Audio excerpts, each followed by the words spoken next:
ইমান সময়ৰ কাৰণে আমালৈ পঠিয়ালে, সমাজখনৰ কাৰণে পঠিয়াইছে। এয়া আশীৰ্বাদহে দিছে, আশীৰ্বাদ দিছে, আমাক আশীৰ্বাদ দিছে।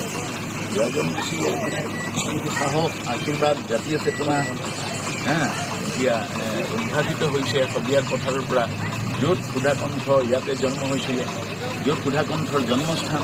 আৰু ইতিমধ্যে পুণ্যৰ তীৰ্থ হ'ল ৰাজীৱ শদিয়া সমাধি তীৰ্থ।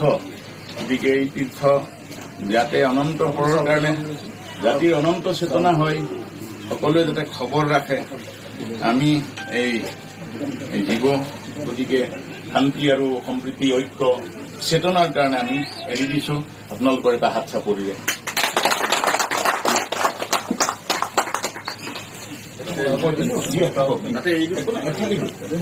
আৰু চাউল লাগিব ক'লে চাউল কেইটামান দিয়াচোন।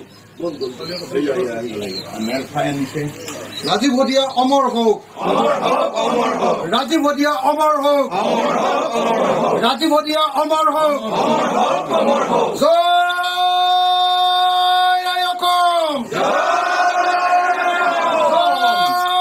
আই অসম।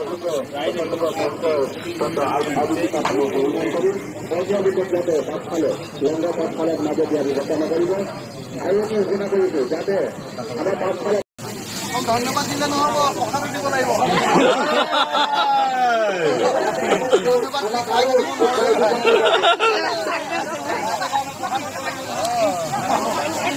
আটাইতকৈ পপুলাৰ মানুহটো আকৌ শদিয়াতে জন্ম। কি হ'ব পাৰেনো?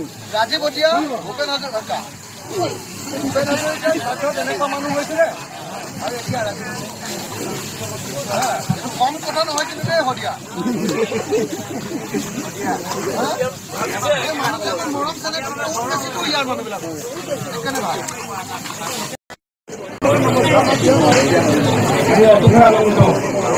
আমাৰ এনেকুৱা কিছুমান ঠাইত যে তেখেত আহি আমাৰ ভক্তসকলৰ লগত পৰিচয় হ'বলৈ আহিছে।